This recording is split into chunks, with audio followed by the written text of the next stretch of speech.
Welcome, comic lovers. Old comic guy coming at you with the rest of my, or as much as I can get in this next video on the comic haul from Utah Central.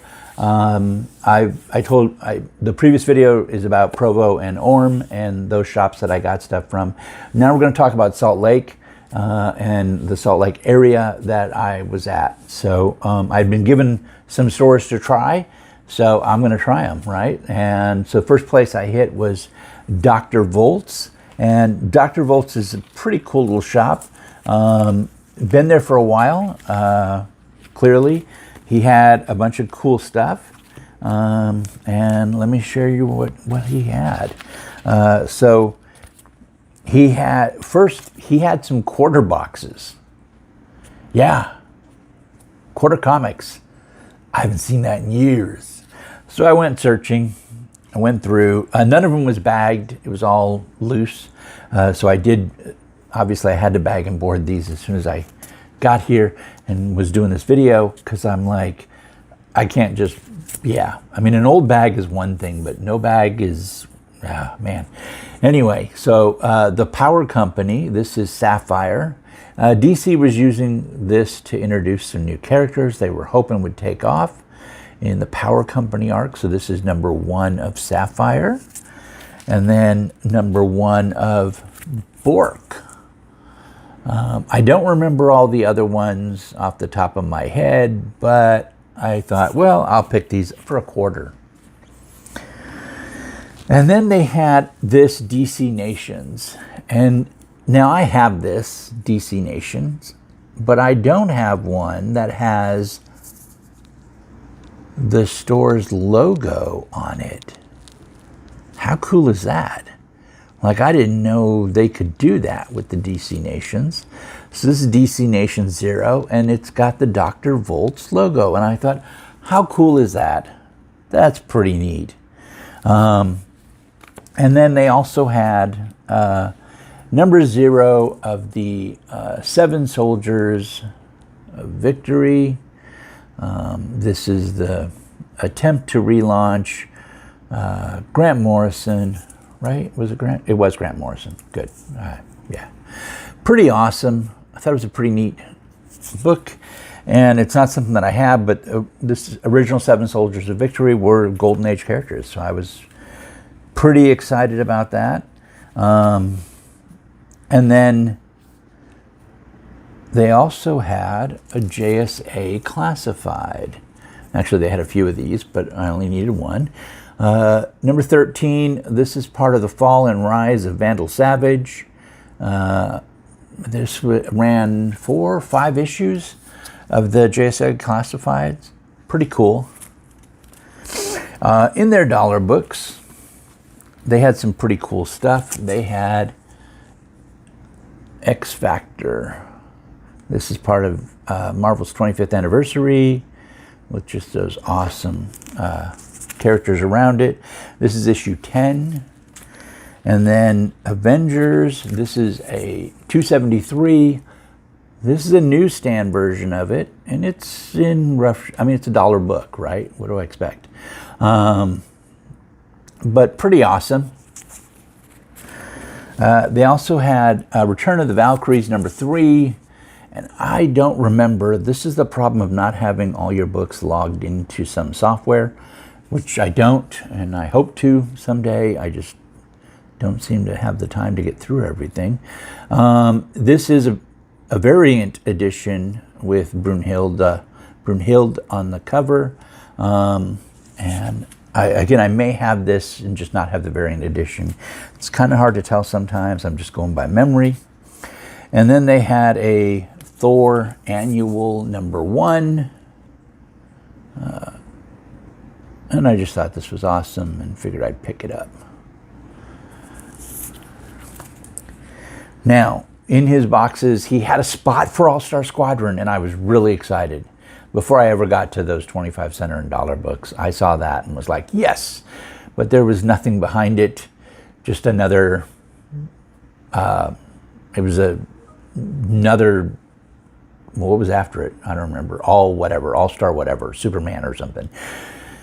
It had basically the label for the All-Star Squadron, and then right behind it was the other label for the other divider for the All-Star Superman or whatever. And I was just like, oh. I did ask if they had any backstock, in which I was informed they do not. And I was sadly disappointed. That does happen. But I thought, well, okay, let me look. And I found some Invaders. So Invaders number 15. And this is part of that unofficial crossover with the Freedom Fighters. So Spirit 76 is Uncle Sam. The Condor guy, or the winged guy, is Condor Man. Then you have, let's see, then you have the Human Thunderbolt over here. And then the dude shooting the beam would be the Ray. Yeah, so I don't remember what they're called in here other than the Spirit of 76, but yes, this is part of that unofficial crossover. And then we have a direct edition of number 21. Pretty awesome. Remember, originally the direct editions have the diamond for Marvel and no UPC or a line through the UPC. Some of them have that. And then later on they'll have like Spider-Man's head or other stuff. But what's interesting, I think, is that people sometimes think these are reprints, and they're not reprints. These were originally printed the same as the newsstand. It wasn't until about 1982 when the direct edition passed newsstands. So more directs were printed than newsstands. Prior to that, it's less. How much less just depends on where we are in the year and how close we are to 1982. So the first few in the 70s are on the really low end. There was just a low number of them printed. But as we get closer and closer to like 82, more and more of them are printed. So you'll see more and more of them. But pretty awesome. And here's another one. What's this? 37. Pretty cool. And then a 39. Just awesome Roy Thomas storytelling in these, which is just so much fun.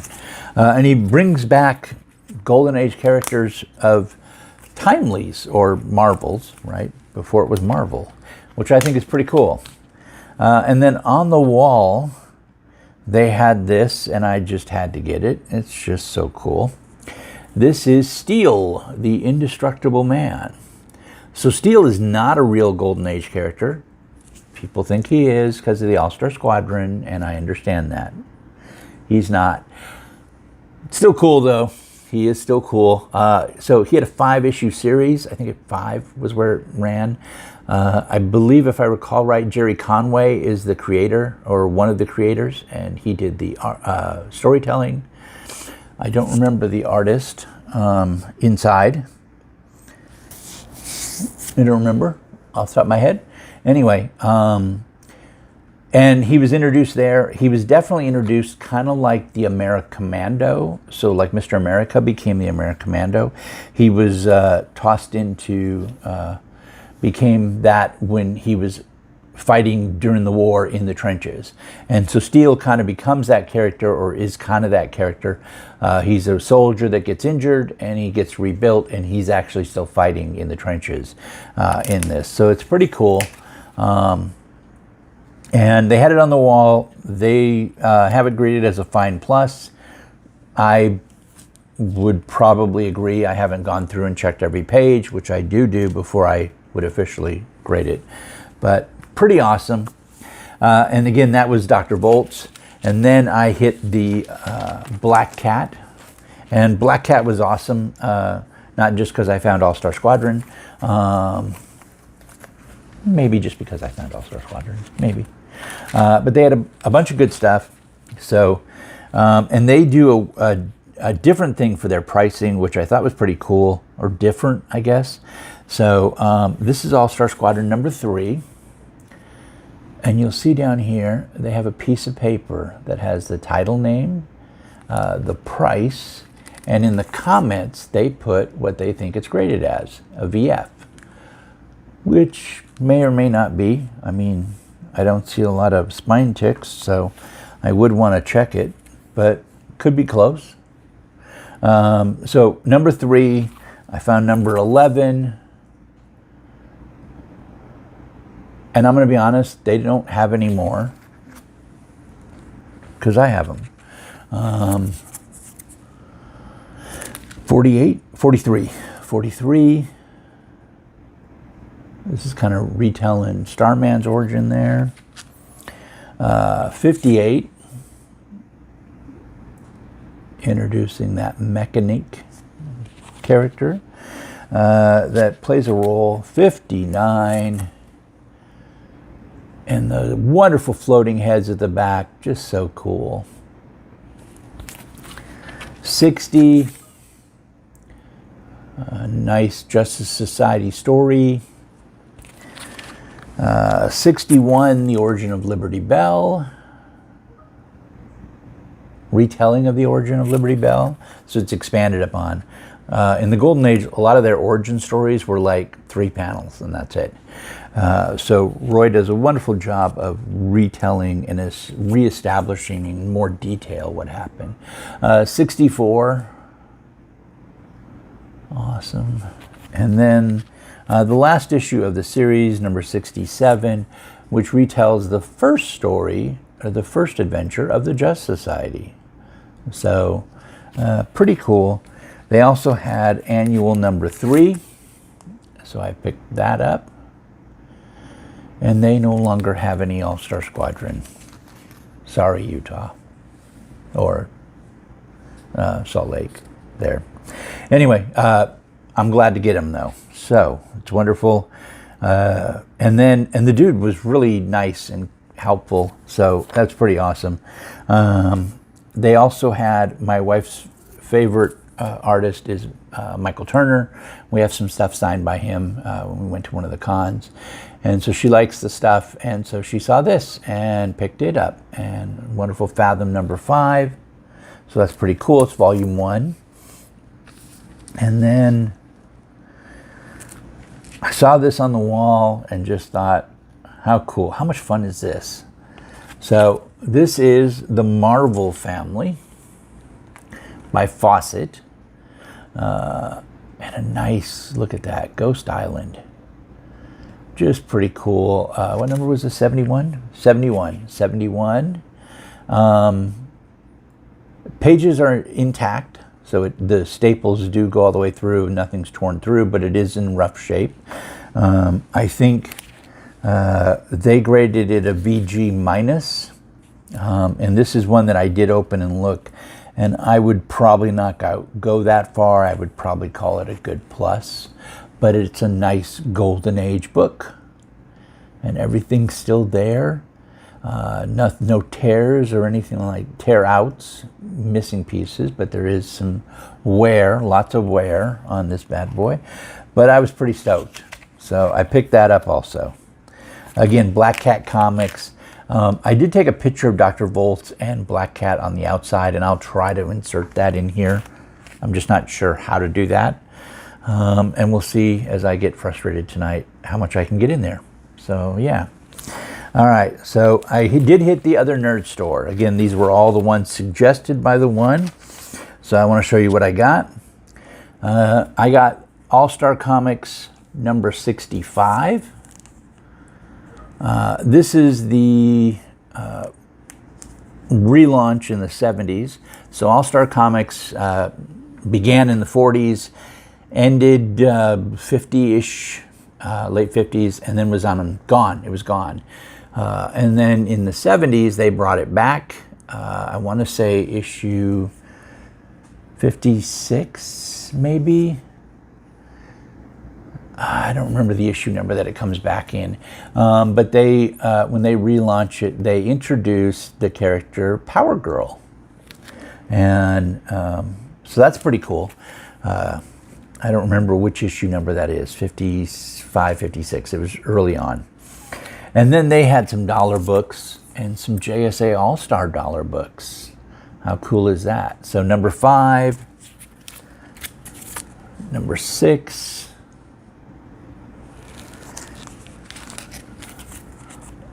Number 7. Alfred Buck. Like, this is a win. Number 8. Number 9. Number 10. Number 11. It's not the complete series, but and some of these have a nice Liberty Bell and Hourman backup, and that's Jesse Chambers and Rick Tyler. So Libby's daughter and Hourman's daughter, Hourman's son. So pretty cool, and they're husband and wife. So 12, 13, and 15. Pretty cool. So not the whole series, but a good chunk of it, and that was pretty nice. Also, I found recently, relatively recently, I've found a few of these, so this is pretty cool. DC 100-page Spectacular. This is,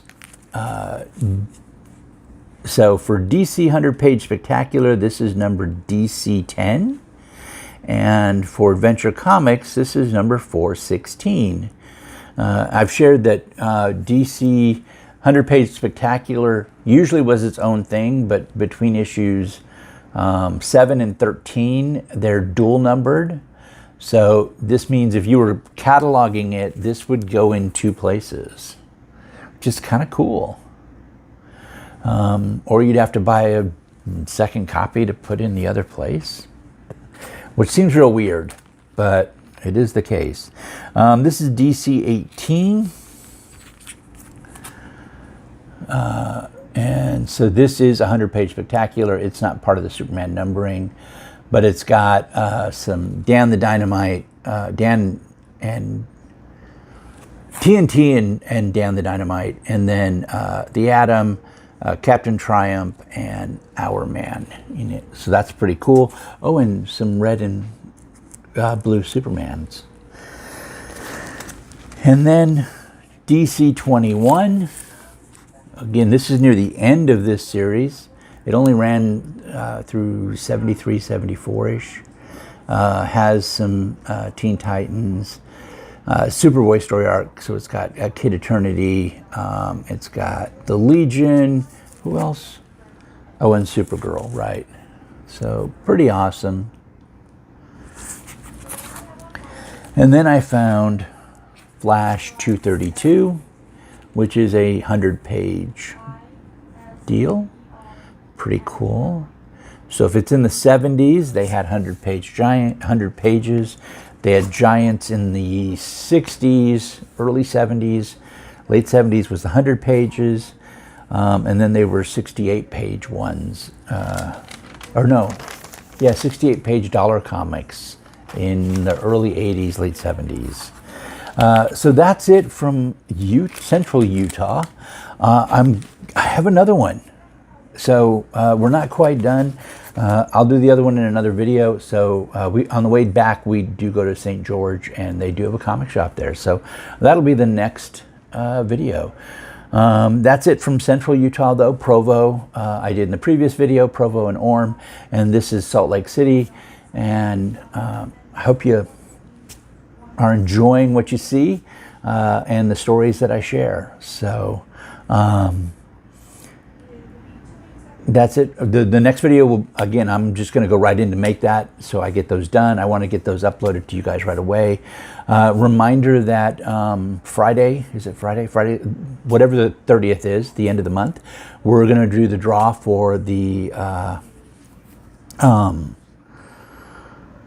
for my 100th subscriber win. So I'm going to do a live stream for that. I'm not quite sure how that'll work out real well, but we're going to give it a go. And I'm going to share this with you. For now, take care of yourselves. Be good to each other.